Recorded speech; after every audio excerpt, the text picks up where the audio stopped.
Hi again, everyone. I'm Ollie Matthews. This is Societal Narcissism. This video is sponsored by contribution from Carl. Carl gave a general contribution, which I will use for this video. I'm pretty sure I've already done one video on this woman, but I think that was a couple of years ago because she looks familiar, very familiar to me. But this was just recently posted a week ago, so I know I didn't do this video.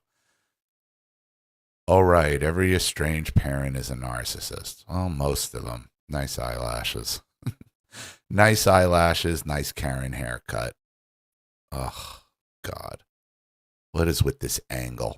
What is with this camera angle? Let's just go, shall we?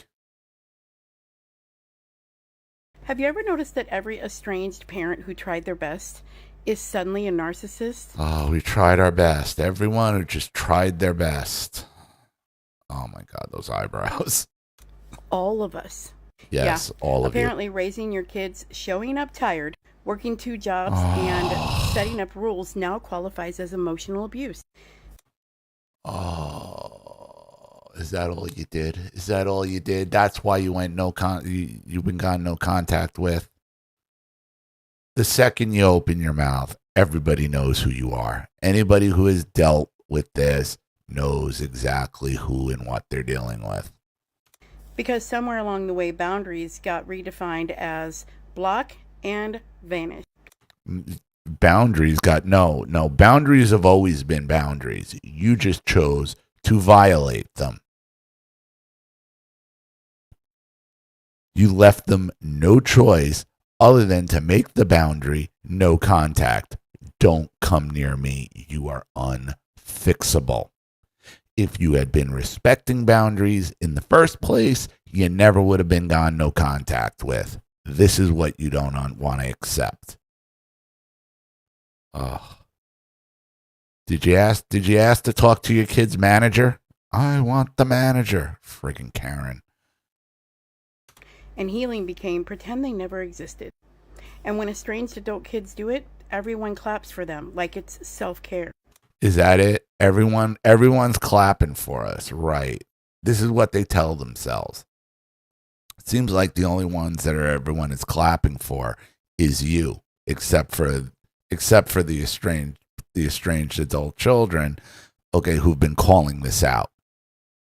Everyone claps for them. They can't handle anyone hearing your side of the story. They can't handle anyone hearing the truth.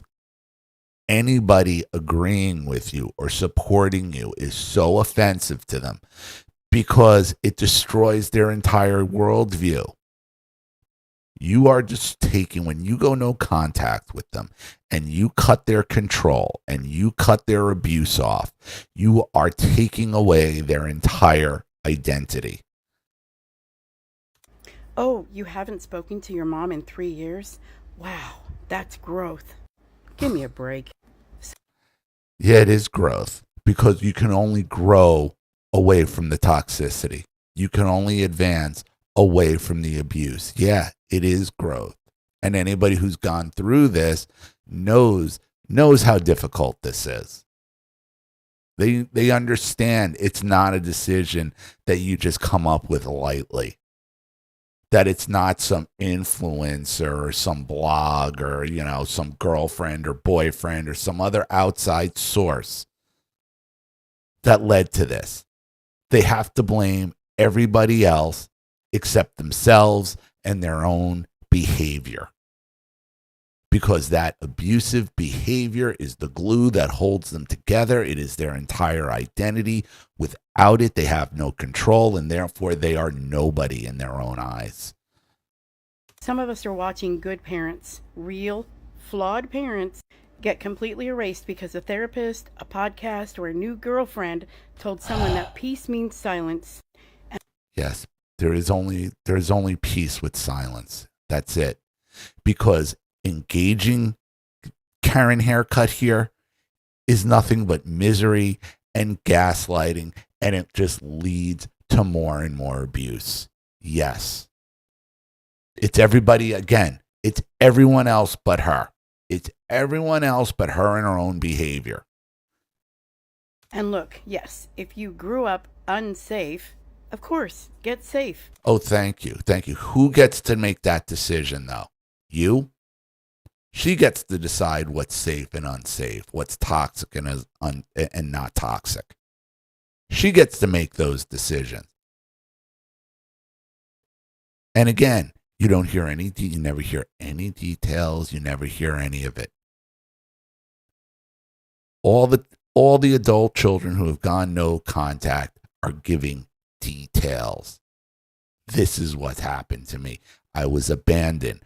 I was neglected. My mother was running around with guys. She brought him into the house who then took advantage, and she did nothing. She blamed me for it, accused me of hitting on him. Showed up to every one of my events and made a complete fool of herself. Made a scene everywhere she went. Had histrionic breakdowns at every one of my birthdays, holidays, special events, all of it. There are reams and reams and reams of details given by these adult children who have gone no contact of exactly what the abuse was and when and how it happened. They give these estranged parents, they just give I was a good parent. I did everything. I got up. I went to work. I gave him clothes. Like just basic things you're supposed to do as a parent. Just these vague excuses. Oh, well, then you're a good parent too. Sickening. No one is arguing that. I never have. But that's not what's happening here, is it? How do you know that? How do you know that? You don't. You're just looking for as many people saying the same thing as you because you know there's strength in numbers.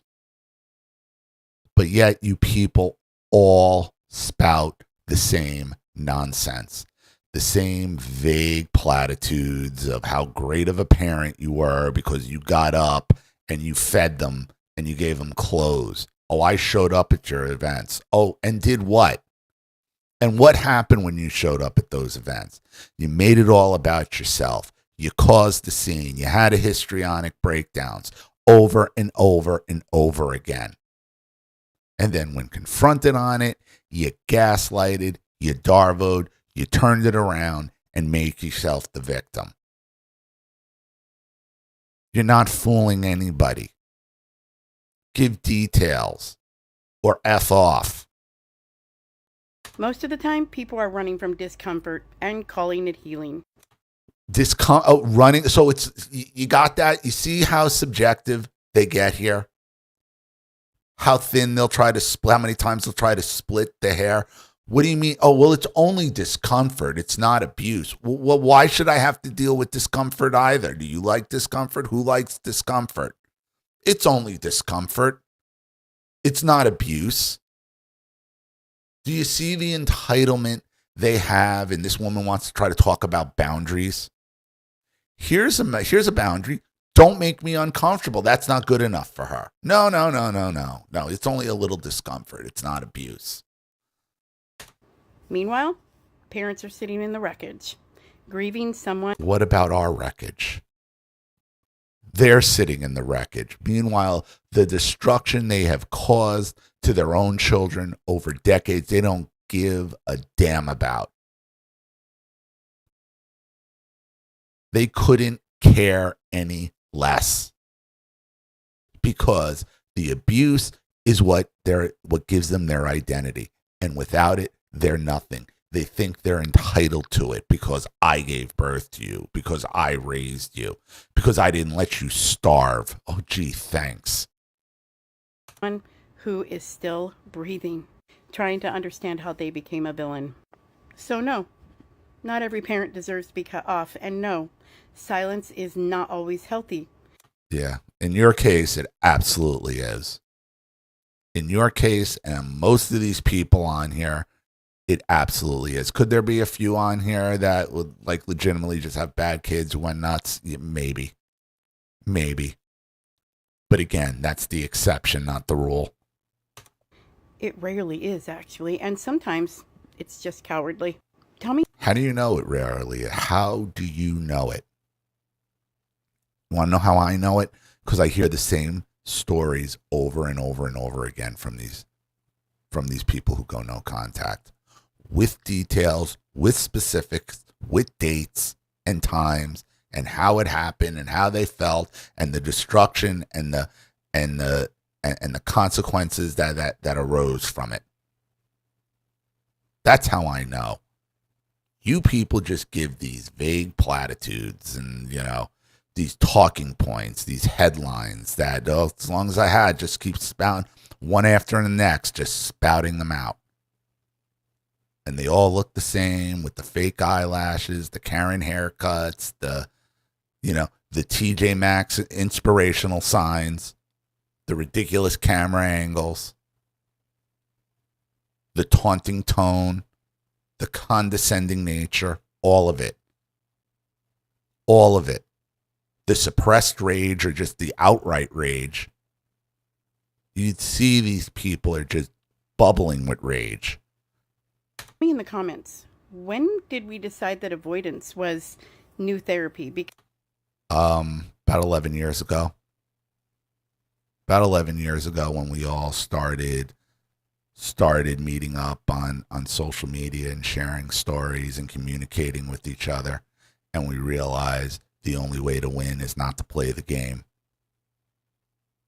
See, again, they're desperate for the contact. They are desperate for the confrontation, because as long as you're talking to them, they can keep that foot in the door and force their way into your life. Because I think I missed the memo.